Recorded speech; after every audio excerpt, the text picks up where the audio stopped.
Hey guys, so we're all having a good day. The Keeper of Faith Revival banner is here, along with its 14-1 events. So, you know, these were the Future Legends banner. This was the Future Legends banner from last year, so the banner units are obviously good. Because, again, we voted for these units, and yeah, they're really good. Random thing we need to explain about what kind of room anyway. The Gatekeeper, his charging horn is the fastest free. Attack speed plus 5 to allies when free rules and recon some center of him during combat. And grants effects based on total during combat based on the number of allies in free rules or free column center of himself. If it's less than one, if it's more than one, inflicts attack rest minus X on foe during combat and X is the number of allies in the arena times 2 up to 6. If it's more than 3. Sorry, but it is free, sorry. Yeah, I think it's full coming follow attack. Oh, no, yeah, it's more than free then, yeah. If full coming follow attack, and if you use in 2 speeds of a structure that a foe can destroy, the number of allies in that area is treated as free. So that's how it works, yeah. Okay. Then we have Harsh Command Plus, neutralizes target's penalties and negative statuses that with last further allies next action, and confers status negative confers penalties in the bonuses. So very basic. Anyway. Close reversal. Distant counter built close counter built in. If foe needs to combat, defense plus 5 during combat. Detailed report on his own. As unit 10. If foe's range 1, foe's range equals 1, unit cannot move through space adjacent to him. Does not affect foe to pass. If unit's range is 2, they cannot move through spaces within 2 spaces of himself. And foes can warp within spaces into spaces within 4 spaces of himself. Again, does not affect pass or warp. Affects the structures like comps. Yeah. So basically, he's just there to block the enemy's path. True to his name. Joint Giant Defense. Defense will pursue all allies in 2 spaces, and he also receives it as well if he's near 2. If he's the same applies to him. Then we have Marth, Genesis Falchion. Effect against Dragon units and self special trigger, quote unquote -1. If he needs combat or is in 2 spaces with an ally, he gets attack speed, defense, rest plus 5 during combat. And also grants effect based on the number of total values of bonuses on free allies, the highest bonus total.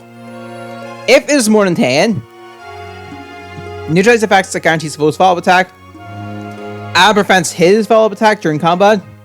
If it's 25, he gets an additional plus 5 attack during combat, and also after if he deals damage during combat, restores 5 HP to himself. And it triggers no damage itself. If it's 60, he gets bad HP basically.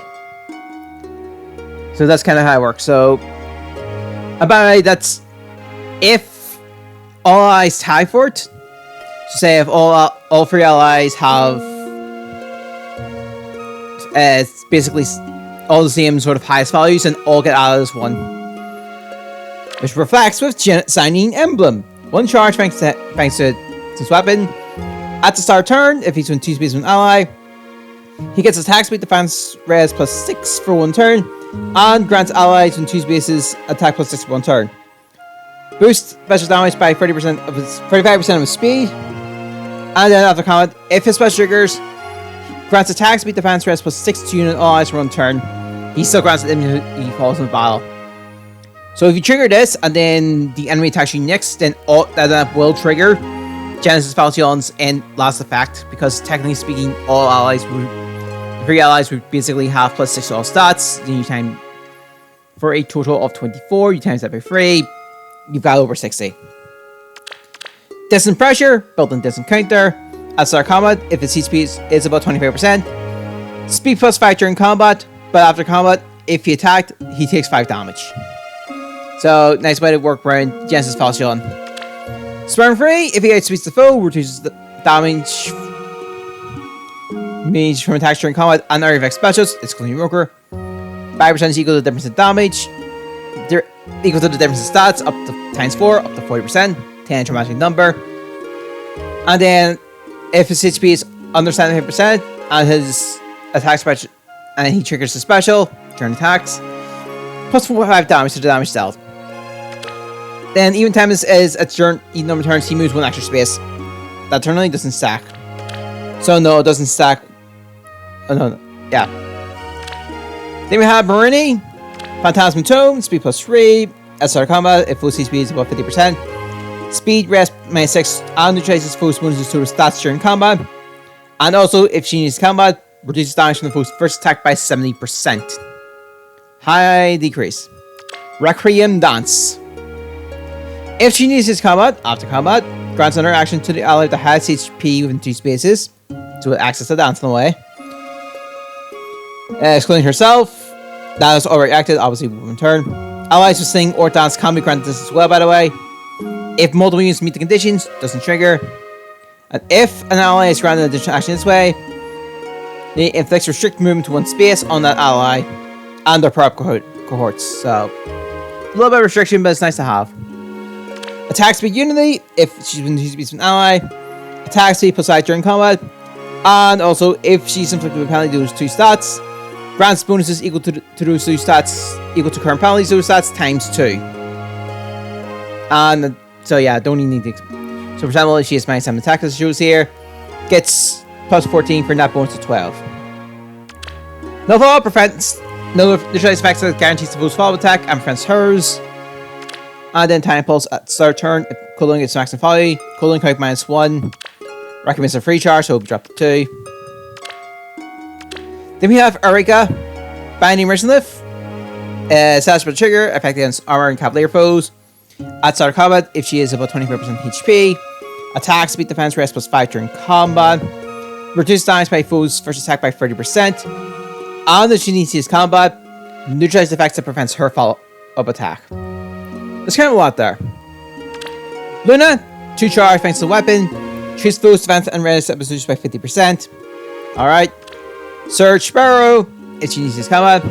Attack speed +7 during combat. And also, when she deals damage using a special, restores HP equal to X% of the unit's max HP, and X is equal to the unit's max special cooldown count value, ×20 +10, max of 100. Triggers if 0 damage is stealth. So I'm assuming that means Luna would be 20 +10. I keep forgetting how that works. Moon Knight's Bengal. And then was counter 2. Neutralizes units penalties that inflict special cooldown charge -X on herself during combat. And deals damage equal to X of the foe's defense when special triggers. And X is the value of cooldown value ×10 +20. I think it's meant to be a point. I don't know. And then counter 2 just lets her move again. Attack speed menace at start turn. HP within 4 spaces of a foe. Attack speed -6 on the closest foe for next action, and she also receives attack speed +6. Oh, a bit of a long one, but obviously we have to cover up these units. Anyway, whatever you want to pick, go nuts. Who do I want to dupe of? Because Auriga, Marth, and Marini are just so good. I am using Marth a lot more, so I'm not gonna say you're getting an extra copy of Marth.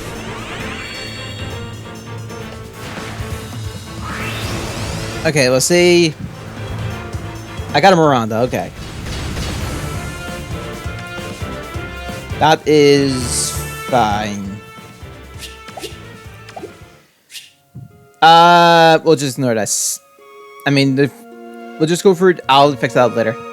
But we do have the votes for the next one, which is Marblets and More. So that is the book 4 midpoint banner. I bet it's the Moose Spell, which was last year. I think it was like right after Erika's release. New Heroes plus Ascended Form. New Heroes plus Ascended Lodgeron. Heroes plus Ascended Form, I believe, was Shadows of Valentia. And New Heroes in Form was, I think, Thracia. I can't remember those ones off by heart. But, you know, best luck your summons and best luck your foes you're performing in the banner. Foes on Twitter, of course. And I'll see you next time. I'm going to sort this my barracks out before new banners come out. Bye!